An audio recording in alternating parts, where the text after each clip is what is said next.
370 को लेकर एक बार फिर से जो सियासी घमासान है वो होता हुआ दिखाई दे रहा है, जहां पे गृह मंत्री हो चाहे पीएम मोदी हो, सबने साफ साफ ऐलान कर दिया है कि अब ये वापसी असंभव है लगभग। लेकिन इस बीच उत्तर प्रदेश के मुख्यमंत्री योगी आदित्यनाथ ने बड़ा बयान दिया है और ये कहा है कि विपक्ष देश का विभाजन करना चाहता है।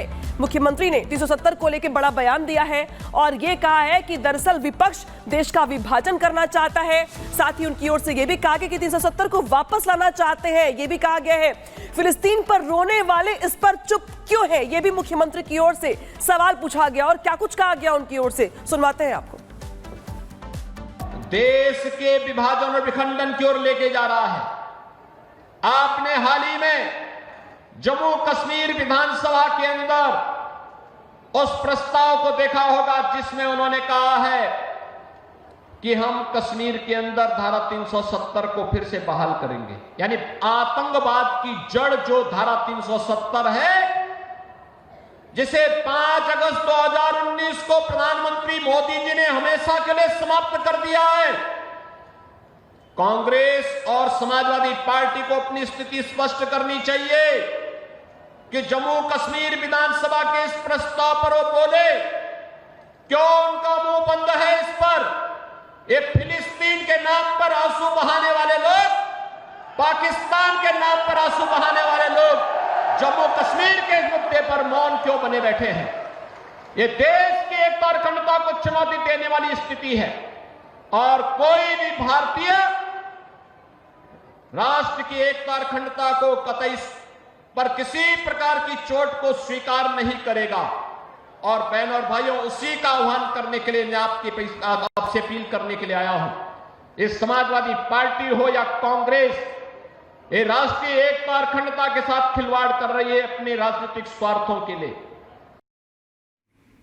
वहीं दूसरी ओर जम्मू कश्मीर के किश्तवाड़ में आपको बता दें, एक बार फिर से टारगेट किलिंग को अंजाम दिया गया है। आतंकियों ने अपनी बुजदिली एक बार फिर से दिखाई है। ऐसे में सवाल अब लगातार उठ रहा है कि जब से उमर सरकार जम्मू कश्मीर में बनी है, गैर कश्मीरियों को लगातार यहां टारगेट किया जा रहा है, जिससे सवाल ये उमर सरकार से पूछा जा रहा है कि विधानसभा के भीतर आतंकियों को लेकर, आतंक को लेकर, पाकिस्तान परस्तों को लेकर बयान क्यों नहीं दिए जा रहे। आपको दिखाते हैं इस रिपोर्ट में।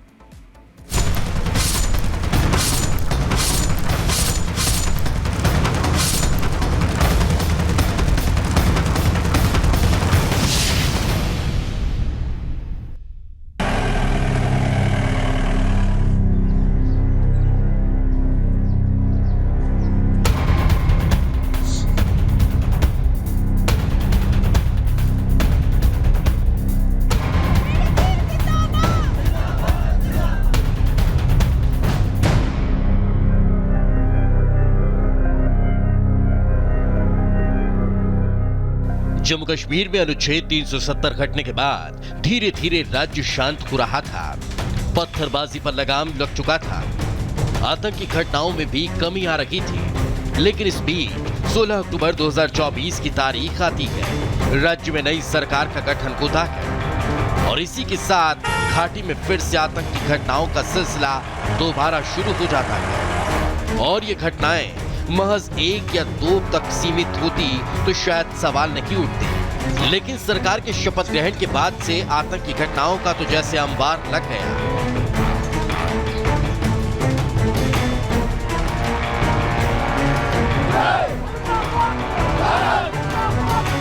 इस बार बारी थी किश्तवाड़ की, जहां पाक परस्त आतंकियों ने 2 ग्राम रक्षा गार्ड को पहले अगवा किया, फिर उनके साथ बर्बरता की सारी हदें पार करते हुए उन्हें मौत के घाट उतार दिया।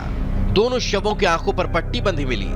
माना जा रहा है कि उनकी हत्या से पहले उन्हें काफी यातनाएं दी गई थी। मृतकों की पहचान नजीर अहमद और कुलदीप कुमार के नाम से हुई है। अहमद ओली गुटवाड़ा और कुलदीप अजवारी के रहने वाले बताए जा रहे हैं। बेरहमी से की गई गैर कश्मीरियों की हत्या पर राज्यपाल मनोज सिन्हा से लेकर सीएम उमर अब्दुल्ला ने भी दुख जताया। बड़ा कायरतापूर्ण तरीके से, बड़े क्रूरता से कुछ लोगों की जान ली गई है।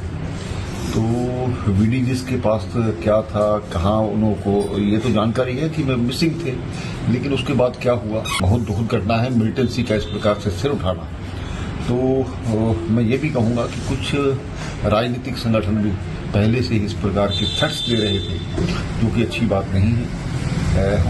सुरक्षा बल जल्द ऑपरेशन करके उनको ढूंढ निकालेंगे, मार देंगे। घाटी में रक्तपात मचाने वाले दहशतगर्दों की तलाश में पुलिस और सेना का घने जंगलों में सर्च ऑपरेशन जारी है। आतंकियों की मौजूदगी के बारे में विशेष खुफिया जानकारी के आधार पर भारतीय सेना और जम्मू कश्मीर पुलिस ने पानीपुरा, सोपोर, बारामूला में तलाश अभियान शुरू कर दिया है। सोपोर में संदिग्ध गतिविधि दिखी, सेना ने कुछ आतंकियों को घेरा। चुनौती मिलने पर दहशतगर्दों ने अंधाधुंध फायरिंग शुरू कर दी। जम्मू कश्मीर में पिछले 20 दिन से आतंकी घटनाओं में काफी बढ़ोतरी हुई है, जो राज्य की सरकार पर प्रश्न चिन्ह उठा रही है। सवाल उठ रहे हैं कि आखिर जम्मू कश्मीर में आतंकवादी हमलों का सिलसिला थमने का नाम क्यों नहीं ले रहा? क्या घाटी में नई सरकार की शह पर आतंकी अपना फन उठा रहे हैं? जो विधानसभा में 370 की वापसी के लिए बैनर लहराते हैं, वो आतंकियों के खिलाफ कोई प्रस्ताव क्यों नहीं लाते? टारगेट किलिंग के खिलाफ बोलते वक्त उनकी जुबान क्यों सिल जाती है? धारा 370 जो समाप्त हो चुका है, जो इतिहास के गर्त में जा चुका है, अब फिर से कश्मीर में कभी लागू नहीं हो सकता। यह आतंकवाद की जड़ है, अराजकता की जड़ है, लाखों कश्मीरी पंडितों के कत्लेआम की जड़ है।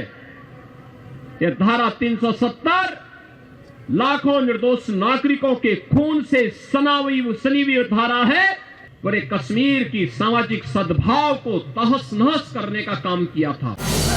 भले राष्ट्र विरोधी ताकतों को जम्मू कश्मीर में शांति रास न आ रही हो, वो बार बार 370 की वापसी का राग अलाप रहे हो, लेकिन उनको ये भी समझना होगा कि न तो 370 की वापसी होगी और न कि उनका ढोंग ज्यादा दिन चलेगा, क्योंकि आतंकी साफ होंगे और घाटी में शांति बहाली के साथ विकास की बयार बहेगी। Bureau report, Republic Bharat. चलिए अब आप बात करते हैं उन अवैध मजारों की जिनको क्या जानबूझ करके बनाया जा रहा है।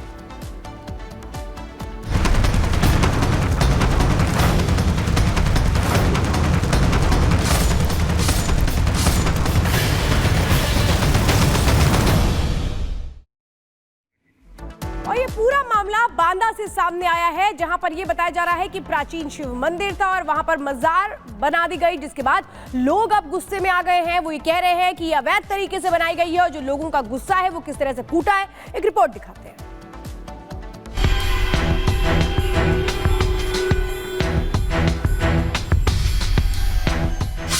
अवैध मजार, गुस्सा पार।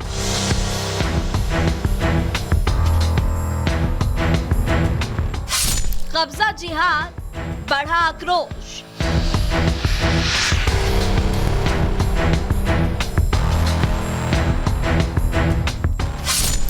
अवैध मदरसा, एटीएस का छापा।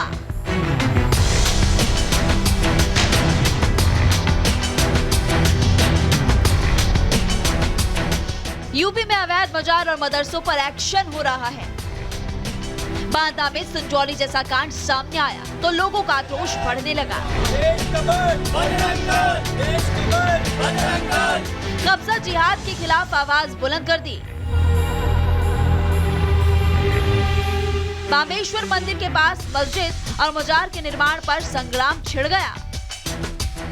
देश के बांदा में एक हैरान करने वाली घटना सामने आई है, जहां पर कोविड और उस दौरान ही एक मजार का निर्माण कर दिया गया है, जिसके खिलाफ में विश्व हिंदू परिषद के लोग आज सड़कों पर निकले हुए हैं। देखिए आप, ये वो मजार है। हम आपको मजार की तस्वीरें दिखा रहे हैं। सुरक्षा इंतजाम आज किए गए। बढ़कर अब अंदर की तरफ आपको तस्वीरें दिखाएंगे, जहाँ पे मजार और पर्दा लगा हुआ है। अंदर की तरफ कुछ दिखाई नहीं दे रहा है। कुछ सीढ़ियां हैं जिनसे चढ़कर ये जो बामेश्वर पर्वत है उससे मजार के अंदर जाने का रास्ता बनाया गया है। विश्व हिंदू परिषद के लोग और स्थानीय बांदा के लोगों में इसे लेकर काफी खिलाफत है, काफी आक्रोश है। कट्टरपंथियों के खिलाफ बीएचपी और बजरंग दल ने आवाज बुलंद कर दी।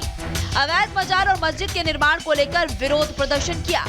लोगों का साफ कहना है कि कोविड काल के समय मस्जिद और मजार का निर्माण